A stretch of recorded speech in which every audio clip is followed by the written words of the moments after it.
Over 2,000 years ago, one man rose above all others to leave an indelible mark on history. A warrior, a tactician, a king, Alexander the Great. His story is one of triumph, vision, and ambition.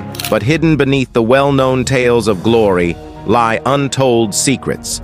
Secrets of his conquests that shaped the world in ways we are only beginning to understand.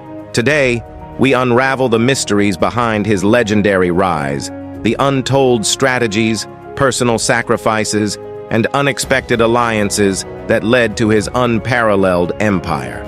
This is the story of Alexander the Great, as you've never heard it before.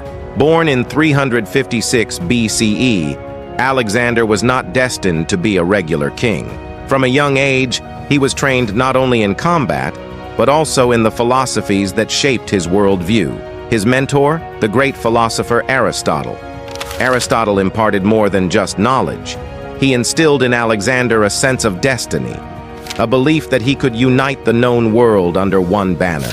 Remember, Alexander, it is not enough to conquer lands. One must win the hearts and minds of people to truly rule. Alexander, I will do more than conquer. I will create an empire that will stand for eternity. The first untold secret of Alexander's success lay in his military brilliance.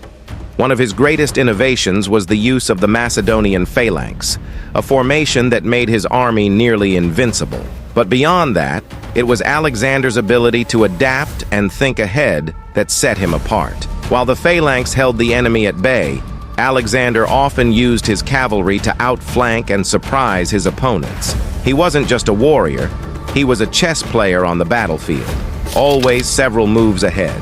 Their forces outnumber us 2-1. General, their forces outnumber us 2-1. Alexander, smiling.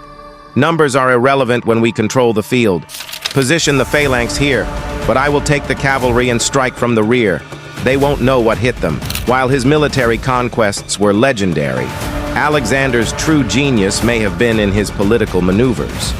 Rather than simply crushing every city he conquered, Alexander often incorporated local customs, respected traditions, and forged alliances with rulers. This helped him maintain control over vast and culturally diverse regions. In Egypt, Alexander did not present himself as an invader, but as a liberator. He embraced Egyptian customs and was even declared a god-king. This wasn't just for show. By aligning himself with local beliefs, he gained the loyalty of the people. Priest, you are now the son of Amun, blessed by the gods. Alexander, smiling. It is not the title that matters, but the unity it brings. Together we will build something greater than either of us alone. But with great ambition came great personal sacrifice. As Alexander continued his campaign, moving ever eastward, he grew more isolated. He lost many close friends in battle, and his relentless drive strained his relationships. His friendship with Hephaestion was one of the deepest bonds of his life. When Hephaestion died, some say a part of Alexander died with him. Despite his conquests, he could not escape the pain of personal loss. Hephaestion, we will see this through to the end, my king. Alexander, to the end, my friend, always. More than a conqueror, Alexander dreamed of uniting the world. After conquering Persia, he adopted Persian customs and even married a Persian princess, Roxana, to symbolize the merging of two great cultures.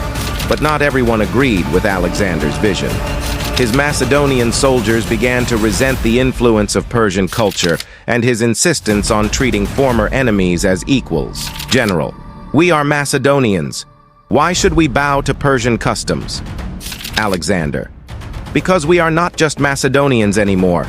We are building something greater than any one nation, an empire that will last for centuries.